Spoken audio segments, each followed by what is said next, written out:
जय श्री कृष्णा। आज हम बात करेंगे बच्चों को कहानियाँ सुनाने के बारे में। पहले के ज़माने में दादा दादी, नाना नानी या माता पिता अपने बच्चों को रोज़ रात को सोने से पहले कहानियाँ सुनाते थे। आपने भी कहानियाँ सुनी होंगी, लेकिन क्या आप जानते हैं कि वो ऐसा क्यों करते थे? दरअसल बच्चों को सुलाने के लिए कहानियों का इस्तेमाल करना उनके मानसिक विकास के लिए फ़ायदेमंद होता था। साथ ही ये बच्चों में भाषा सिखाने और नए शब्दों से मिलाने का भी तरीका होता था। इसके अलावा ये बच्चों की बुद्धि तेज करने, उनकी मेमोरी बढ़ाने में भी मददगार होता था। साथ ही ये बच्चों के लिए और भी बहुत कई तरीके से फ़ायदेमंद होता था। सोते समय बच्चों को कहानियाँ सुनाने से बच्चों को जल्दी नींद आने लगती है। आज के समय में जब बच्चे हर समय मोबाइल, कंप्यूटर, वीडियो गेम्स में लगे रहते हैं, ऐसे में बच्चों को कहानियाँ सुनना उन्हें एक बेहतर नींद लेने में मदद कर सकता है। दरअसल कहानियाँ सुनने से उनका दिमाग एक जगह पर एकाग्र हो जाता है और उनकी आंखें थक जाती हैं और उन्हें नींद आ जाती है और वे जल्दी सो जाते हैं। तो यदि आपका बच्चा रात को समय पर सोता नहीं है, फ़ोन खेलता है, वीडियो गेम्स खेलता है, तो आप कहानियाँ सुनाने का तरीका उनके साथ अपना सकते हैं। इससे उनको एक नहीं अनेक से फ़ायदे होंगे। हमारा दूसरा फ़ायदा है कि उनकी एकाग्रता बढ़ती है। कहानियाँ सुनाने से बच्चों की एकाग्रता बढ़ती है।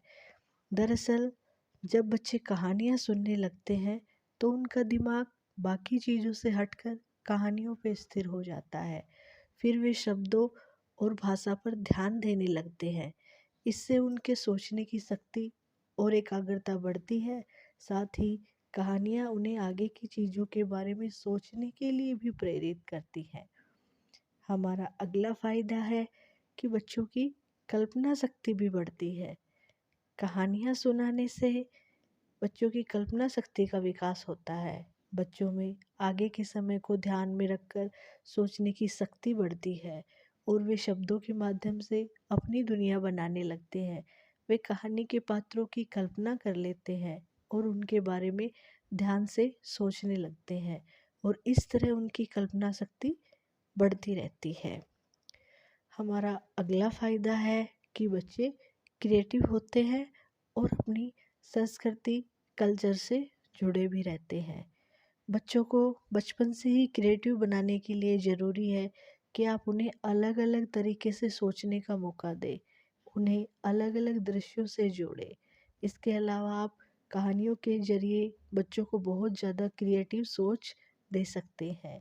साथ ही कहानियों के ज़रिए वे पुरानी बातों को भी जानेंगे, अपनी संस्कृति से भी जुड़ पाएंगे।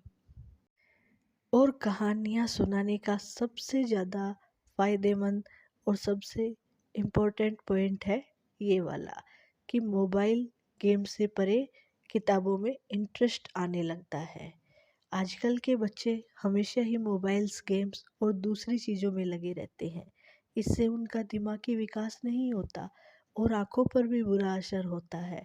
ऐसे में कहानियाँ पढ़कर सुनाने से वे मोबाइल गेम से भी दूर होंगे और उनका इंटरेस्ट किताबें पढ़ने में, कहानियाँ पढ़ने में भी लगेगा।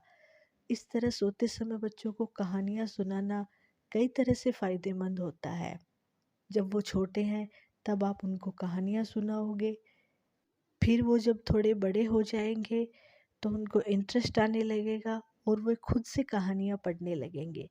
मोबाइल खेलना, गेम्स खेलना या फ़ोन में रील्स देखना, उससे तो शायद बहुत ज़्यादा अच्छा है कि बच्चा कहानियाँ सुनता है या कहानियाँ पढ़ता है। आजकल के छोटे छोटे बच्चे डिप्रेस होते जा रहे हैं। मोबाइल का स्क्रीन का टाइम उनको चिंतित किए जा रहा है, परेशान किए जा रहा है। ऐसे में कहानियाँ सुनाने से उनके तनाव और चिंता में कमी आती है, उनकी याददाश्त भी बढ़ती है और उनका नैतिक विकास भी होता है। इसलिए कहानियाँ सुनाना एक बहुत ही फ़ायदेमंद बात है। आप अपने बच्चों को रोज़ एक कहानी ज़रूर सुनाएं, कोई भी जो आपको आती है, आपने बचपन में कभी सुनी हो या बुक से देखकर या मोबाइल से देखकर कहीं से भी सुनाएं। इससे आपके और उनके संबंध पे भी फ़र्क पड़ेगा। बच्चा आपके साथ और ज़्यादा फ़ैमिलियर हो जाएगा और आप अपने बच्चे के साथ थोड़ा और समय बिता पाओगे। और रात को फ़ोन देखते देखते सोने से ज़्यादा अच्छा है कि बच्चा आपकी कहानी सुनते सुनते सोए। इसलिए आप एक बार ये ट्रिक ज़रूर अपना के देखें, आपको बहुत फ़ायदा होगा, आपके बच्चे को भी फ़ायदा होगा और आपको बहुत सुकून मिलेगा, आपको बहुत अच्छा लगेगा। आज के लिए इतना ही। धन्यवाद।